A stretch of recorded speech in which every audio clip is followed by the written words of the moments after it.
So the other day a video was uploaded and by the engine rebuilder, My Vintage Iron 7512, and it was about an hour long, and while there was a lot of detail to it, I'll leave a link down below to that video and to his channel, but I'm not going to post all that video on mine. So we're going to go through this pretty quickly. Basically, it was well, there's a lot of bad things wrong with my motor. He did have a lot of good things to say as well, but I'm just posting the bad things so we'll know what we're up against on the rebuild. And he had to run out of town, so I'm not going to know what is up with it until he returns and we get a chance to talk and see what my next options are. So here comes a short video of a bunch of stills. I'm going to probably stick in a few little pieces of video from my son Eric that he recently Dropboxed to me of doing a little work on the truck. So here it comes. Here's the video of the stills, and then directly following that, I'm going to go ahead and post the excerpts from Kerry's video, which is off of his site, My Vintage Iron 7512. And by the way, it's worth a watch. You know, his site, he gets pretty detailed. He's a smart guy. He's been doing this engine stuff a long time, and it's very interesting. Anyway, okay, here's the video. Nothing wrong with your television set. Do not attempt to adjust the picture. We are controlling transmission. If we wish to make it louder, we will bring up the volume. If we wish to make it softer, we will tune it to a whisper. Okay, here's left grill and right grill that I have to replace. And this is the dash. The aluminum panel that I put in there was removed. And here's where the air conditioning stuff used to go. This is the new dash going in just for a test fit. It looks pretty good.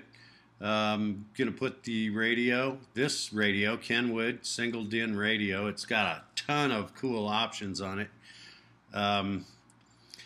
Awesome radio. And here's the XM tuner for it, for the radio. It's got HDMI inputs that I'm putting in the dash, and here's a charger, a USB charger I'm going to put in. There's my backup camera that will also hook up to the radio. And I bought an Encore alarm system.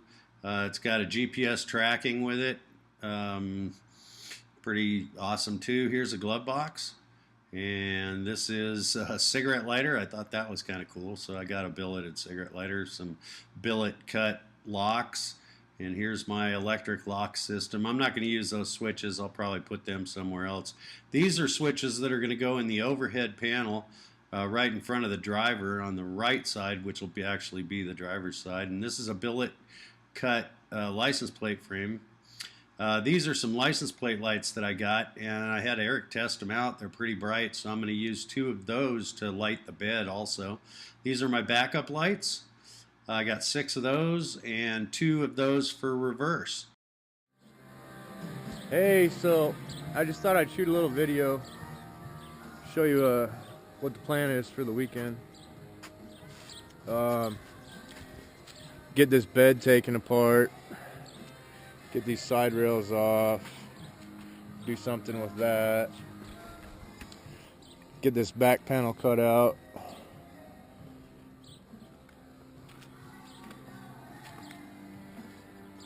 probably get the seats out, and get this boot taken out so we can see what's going on in there. That, and we're doing the mock-up for the 37 tires. Gonna hang the fender back on, put some weight in the front end, and figure out where the fender lines need to be. All right.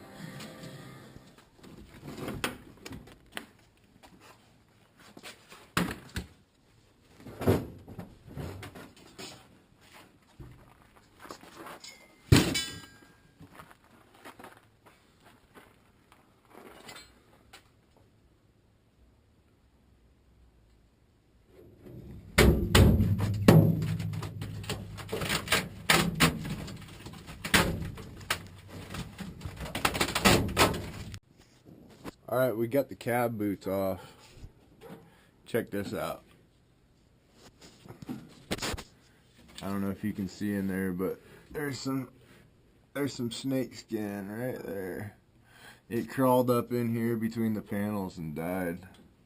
You can see that we got a significant amount of rust going on here. This whole back panel is going to have to be replaced.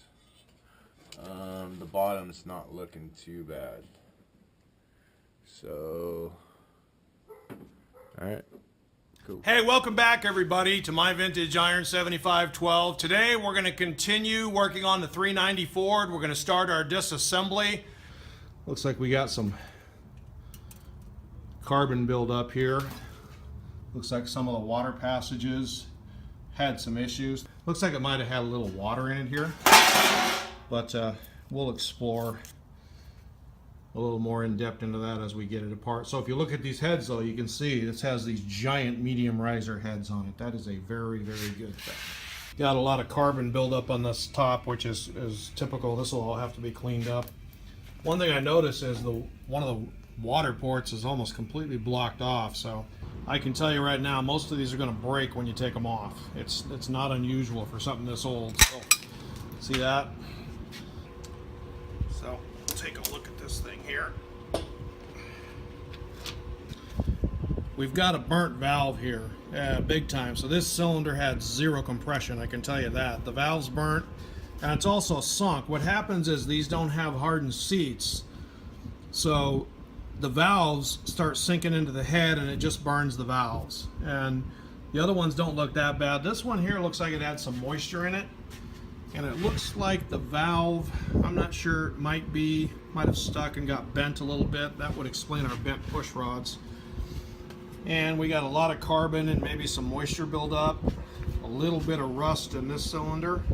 That ring there though, I'm pretty sure that was a head gasket leak. So it looks like we have a very large crack in the manifold here. So we definitely had some core plugs leaking and so forth. So just looks like high mileage to me, or maybe rough hard miles, hard mileage. So I don't know if they got it hot or what happened, but it's not unusual for something that's been run hard or whatever. So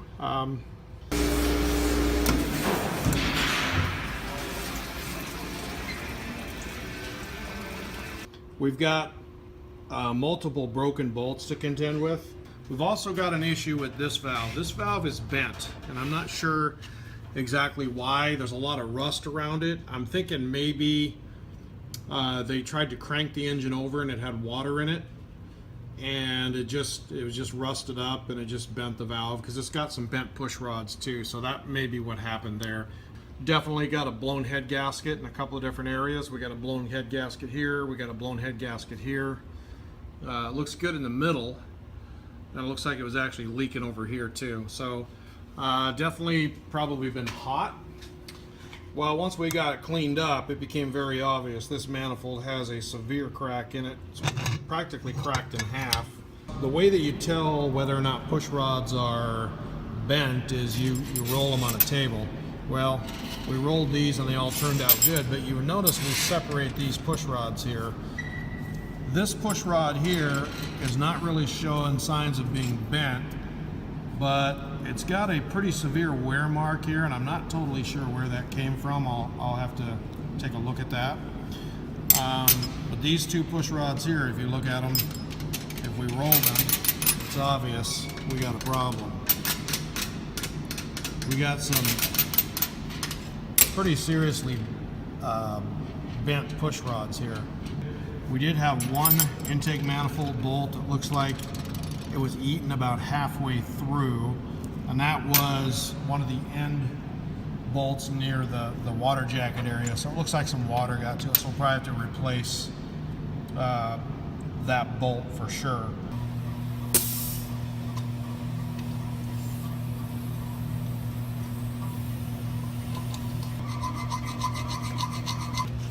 A lot of times we'll measure this with a dial indicator or a ball gauge, but we don't really need to do that. If you can see the movement there on that guide, that is just over the top loose.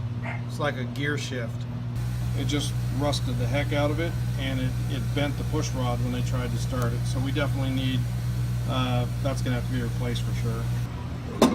So that crack in that manifold is running all the way inside here and all the way around over the top. Like I told you earlier, that manifold is cracked almost in half. Checking for cracks on a set of heads you're going to reuse is not optional. It's something that you have to do. If you miss a crack, you could put the motor together and have a pretty serious problem.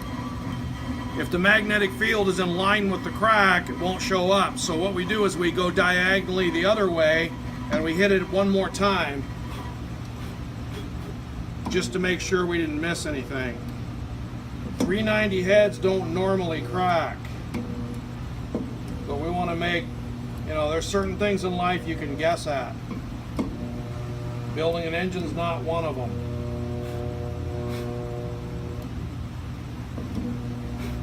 Okay, so this is a perfect example of why we go the other way.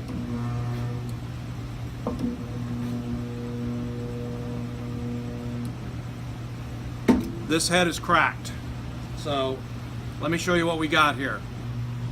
If you look right here, and I'll try to use a bolt or something to point at it, there is a crack running from the intake valve right there down inside the spark plug hole.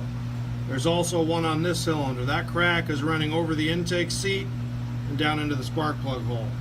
There's also one here. Both of these chambers are cracked here. In fact, all three of them. And I saw a slight crack on this one. So unfortunately, we're going to have to find a different set of cylinder heads for this engine because at least this head, possibly a pair, because this head is cracked. Now, this goes right along with the fact that the heads were showing signs of head gasket leakage, which means they probably got hot. What we discovered is, now you're only allowed to have 1/1000th wear on a valve. We had about 2.5 to 3 thousandths wear down here on this valve. And we found that on all the valves. So the valve, not only the guides are worn out, but we discovered, which was not surprising, that the valve stems have too much wear on them, and we're going to have to replace the valves. We did get the other cylinder head apart. This is the first head that we checked, and unfortunately the second head we found the same thing. It's cracked. And then of course we have that cracked manifold. We started checking the Valvetrain parts, and we didn't bother keeping them in order after we discovered that we had the Valvetrain parts are just worn out. And the reason I like to lower these pans down, you can see that we've definitely got some water. We got some crud and some debris down in here. So we want to inspect that pan really thoroughly. Not really as critical on a motor like this because we know it's had a hard life and we're going to basically go through everything. I don't see anything really obviously wrong with this thing other than it just looks like it's had a long life here. Maybe a rough life, but it's actually pretty clean. So what we've done here, guys, is we've placed an indicator, dial indicator, up against the rear flange of the crankshaft, and we're just going to pry the crank back and forth. We should have 5 or 6 thousandths end play here at the most. So let's see what we've got. And we've got a lot more than that. We've got about 10 thousandths end play, so that tells me that there's some wear on the crankshaft, and I can physically feel this crank moving a little more than it should be. One of the things we want to look at is how much rod side clearance we have. We have a lot of rod side clearance here, a lot more than we should have. Should be about 10 to 20 thousandths. These things are moving a lot. When you've got bearings that are down to the copper, you have some pretty severe wear. All right, so that's going to do it for this episode, guys. I appreciate you watching. Make sure you subscribe below and go to my Patreon site. The address is on the screen here, and support this channel so we can do some really cool stuff. And I will see you very soon, I promise. Thanks for watching. Well, all right. Thanks for watching. You know what to do. Stand by for the next one. Subscribe, like, share, all that stuff. Una troca americana de lo recio iba volando, salió desde Apatzingán.